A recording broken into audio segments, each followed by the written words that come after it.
everyone, and welcome to our very first one-off class from Sweet Sentiment.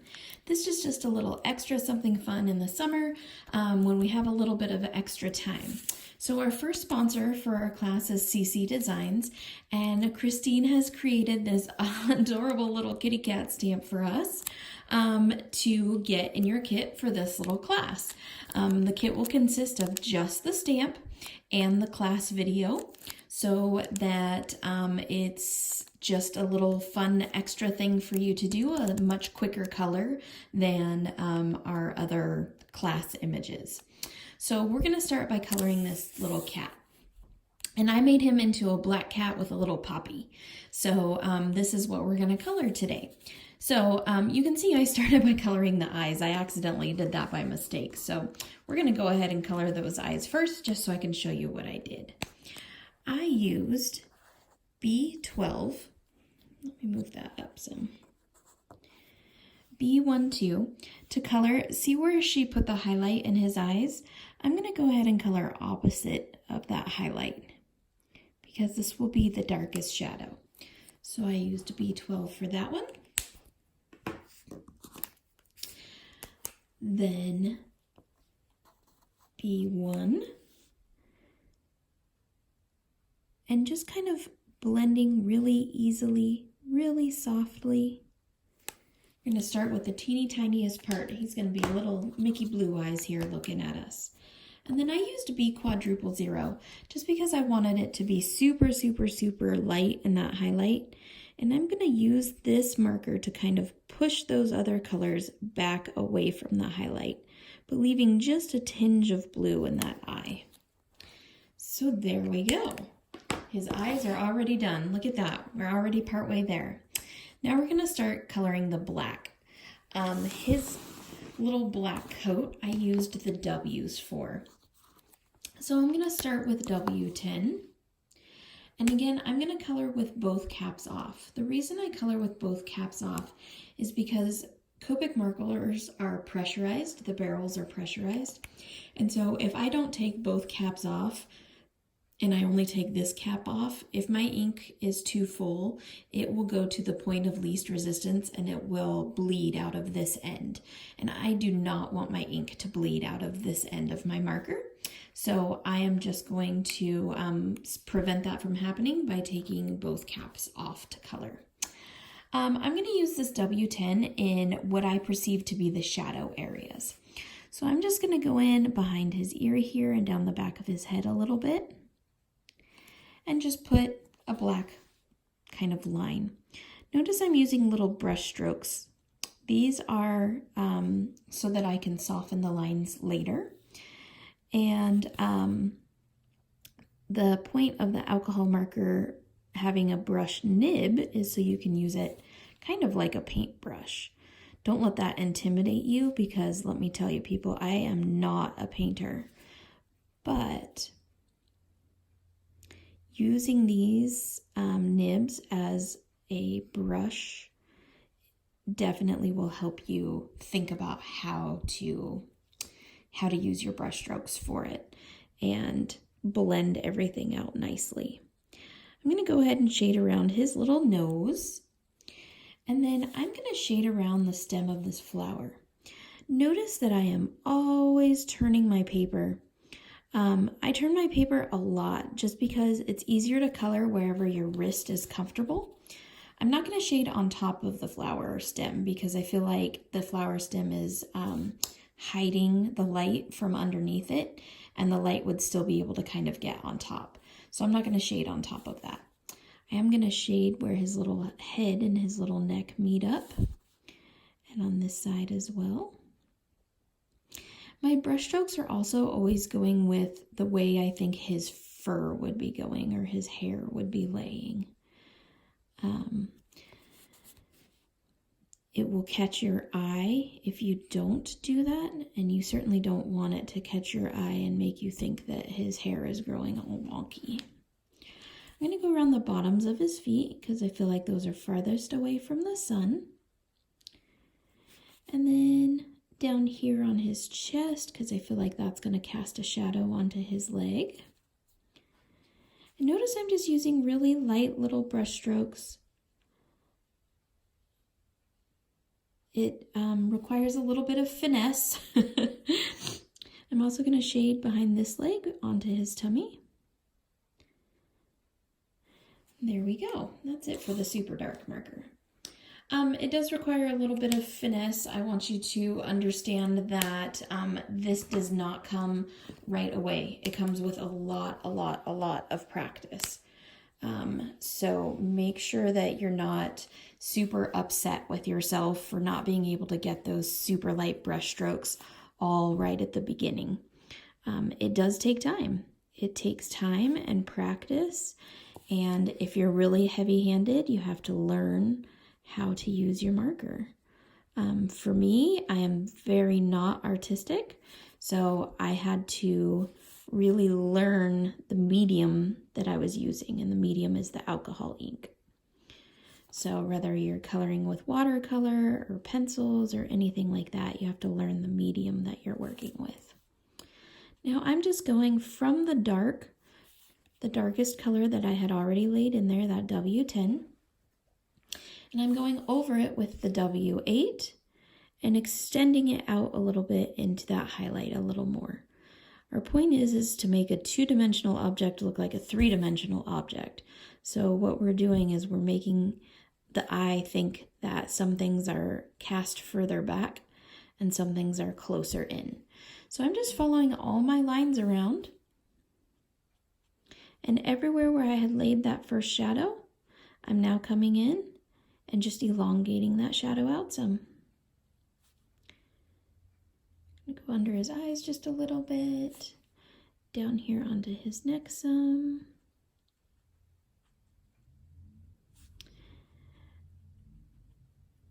The back of this leg, the back of that one. And yes, he is a very dark little black kitty cat. I'm going to do down here too. All right. And I feel like the flower is going to be hiding the sun from his face a little bit. So I'm going to start to add a little bit of a shadow here just for dimension. All right.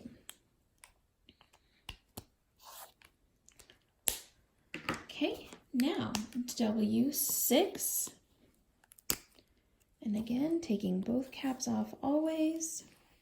Hopefully you can see those. Now, again, I'm going from that darker color into that lighter color. And I'm going to leave just the very tip of his ears so that I can add highlight up there. But this, for the most part, we're going to color in a lot of him with this. So don't be afraid to be a little bit generous with this marker.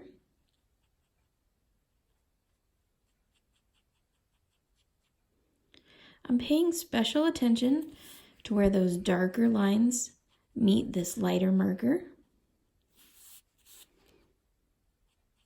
Right now he almost looks like a little Siamese cat. I guess I could make him a Siamese cat. Wouldn't that be adorable?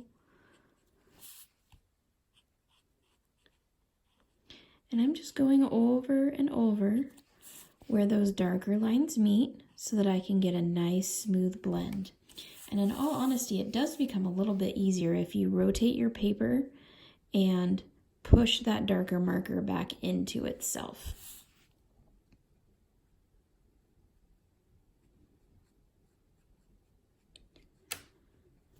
There we go. I'm going to go around his little eye patches here. We're going to make his eyes lighter like this one.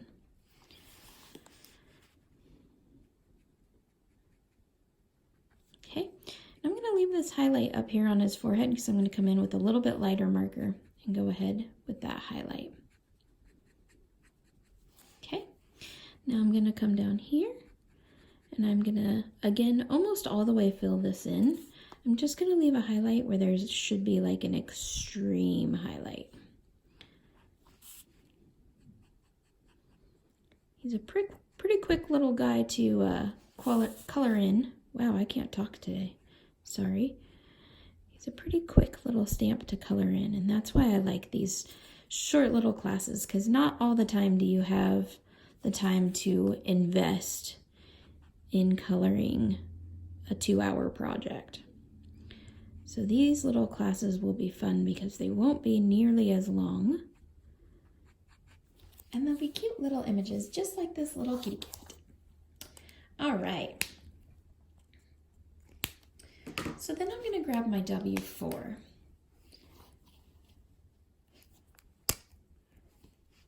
Push those out of the way. I'm going to grab my W4 and I'm going to go ahead and I'm going to kind of almost oversaturate. I'm going to blend this down into where that previous marker came out. Okay, reason being is I want this to blend and not look like he has like some big white patch on his forehead.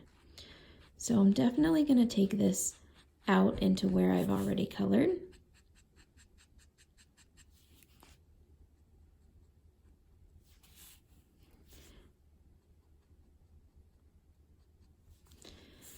And then we're going to do the same thing on the tail, almost oversaturating, but just kind of taking this out into where you've already colored to leave one smooth color.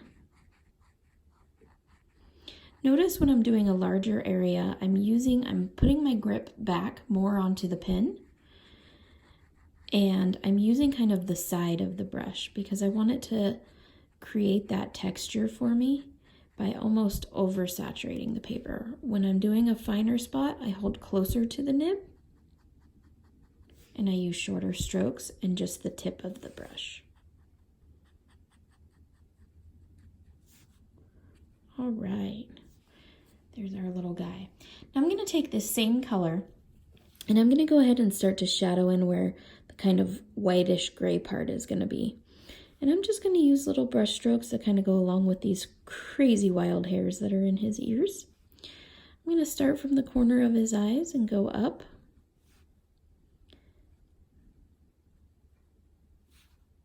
Same thing with this one. Notice I'm holding closer to the nib because I want more control. Same thing here. There we go. So I'm starting to shade in, and I'm shading in the lightest part using the highlight from the darkest part. So it'll kind of be a play on the eyes a little bit. Makes you think that it's a little bit lighter than it is. Same thing, I'm just using my W2 now, and I'm just elongating those shadows, using those little brush strokes around his eyes, just like that, and then his little tuft of hair here. That one's nice and quick. Then I'm going to use my W0, and I'm going to approach this one just a little bit differently. Instead of going from the shadow out, I don't want to wash the shadow out entirely, so I'm going to go from the highlight in. And if I do that, then I won't wash out that shadow. I'll keep that shadow back in where I want it to be.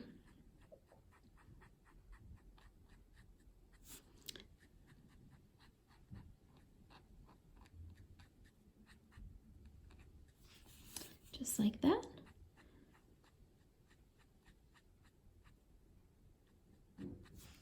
There we go. He's so darn cute. I'm also going to use this W0 now that I just put the cap back on it. And I'm going to do just the corner of his eyes right here. And then what I'm going to do is I'm going to take my zero, my colorless blender, and I'm going to kind of push that back into the eyes, just so that it makes his eyes look a little more round and not quite so stark white. Just like that. Okay, so there's our little cat. Now we're going to color this flower. Oh wait, I forgot his nose. He needs his little nose colored, or her little nose colored. I'm going to use RV34, and I'm just going to go ahead and color in that whole nose. Just like that. But then, I'm going to use my colorless blender again. And you see how the highlight on his eyes is coming from this direction? I'm also going to highlight his nose in that direction. So I'm just going to use my colorless blender and kind of dab it right there on his nose to leave a little bit of a highlight. Just a little spot. We're going to come in later with our Jelly Roll marker or our Jelly Roll pen or any kind of white highlight pen and use it to highlight that as well. Okay, so now I'm going to do the stem of the flower. And with the stem of the flower, this darkest green here, the YG97, I'm going to do right where his mouth comes out. And then I'm going to do where the stem meets the bottom here. And kind of where those meet. And I'm going to put a little bit of shadow down here. Not a ton. I'm also going to do where the petal of the flower leaves a shadow, or would cast a shadow on the leaf. Not a whole lot, but just enough to give it a little bit of dimension. Now I'm going to go to YG95, and same thing like I did with the cat. I'm going to come in and I'm going to take that darker shadow and I'm going to elongate it out towards the highlight. So these markers don't really mix so well or so much as they layer. So I'm going to layer this on top of that other color and then kind of spread it out.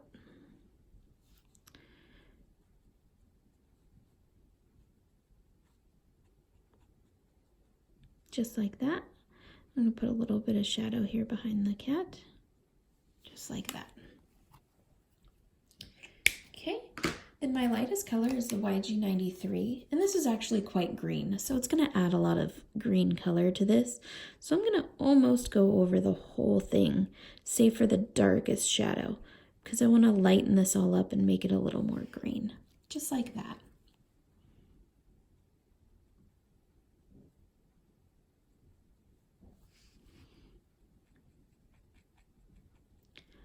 And then just add your green all the way through. There we go. All right. Now I'm going to take my W8 and my W6. And for the center of this little poppy, I'm going to make it a poppy. I'm sure it was intended to be a daisy, but I'm kind of into poppies right now, so that's just what we're going to do. I like the orange color. It just makes me happy.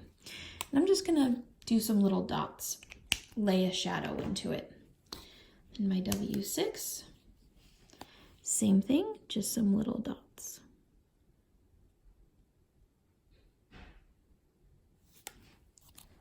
There we go. Then I'm going to take my W0 and I'm going to add a couple of dots in here that are super light to kind of wash that out. Adds a highlight to it. All right, now for our flower.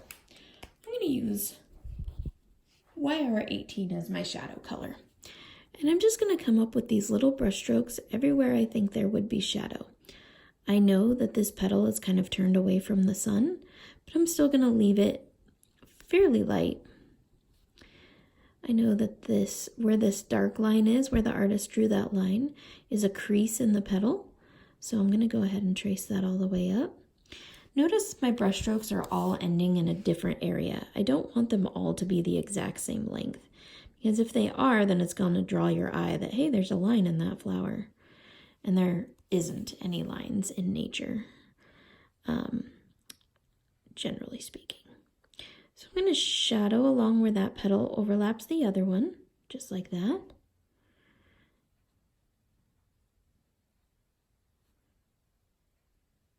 I'm going to elongate that one down just a little bit. Okay, just like that. I'm going to take my R17. This is kind of a reddish orange color, definitely more on the red side. So it's going to take some of this orange and kind of tone it down a little bit and add sort of a pinky hue to it.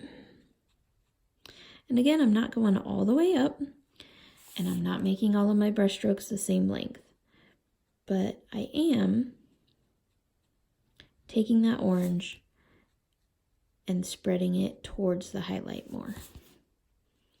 And notice again, I'm rotating my paper as much as I need to so that my hand is comfortable when coloring. Okay, now I'm going to take R22, which is called light prawn, but it's very much like a salmon-y color, I think. It's kind of like a coral color. And again, I'm going to go from the outside towards the dark. From the outside towards the dark. Because I do not want to spread that darkness any further. I want it to stay in the shadows. So I'm pushing all this stuff back.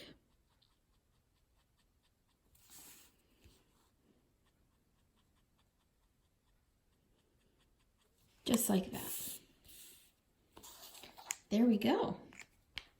All right, so now I'm gonna take my, my white jelly roll. And this is just a white marker, and it's a gel pen. So right after you do this, you can't touch your paper for a minute until it dries, but I'm gonna increase the little white dot in his eye, just because I want it really pronounced. And I'm gonna add a little white dot in the highlight of where I did that. Just like that. Then I am going to add a little white line to his nose for that highlight on his nose. And then I'm just gonna, how about if I finish a sentence? I'm just going to take along the highlight of where the petal is, and I'm gonna go along with the shape of the petal and just add these little lines. This will add kind of a focal point and a little more movement to your flower. Make sure you're not adding super straight lines. Be sure that you're kind of curving them along with the petal. And there we have it, our sweet little kitty cat, all ready for you in this awesome little class. I hope you enjoyed this class. Thank you to CC Designs for doing this awesome little stamp for us. I really, really appreciate it. And I cannot wait to hear what you guys think of this awesome little class, this super cute little class. And I cannot wait to see all of these adorable little kitty cats colored up. By all means, you can use the techniques that you've learned here and apply them to different colors. If you don't want a black cat, you can make them an orange cat, or like I said, a Siamese cat, or kind of the sky's the limit. You can do whatever it is that you want. So thank you very much for joining me, and I hope that you guys have a wonderful time coloring up this sweet little cat. Toodaloo!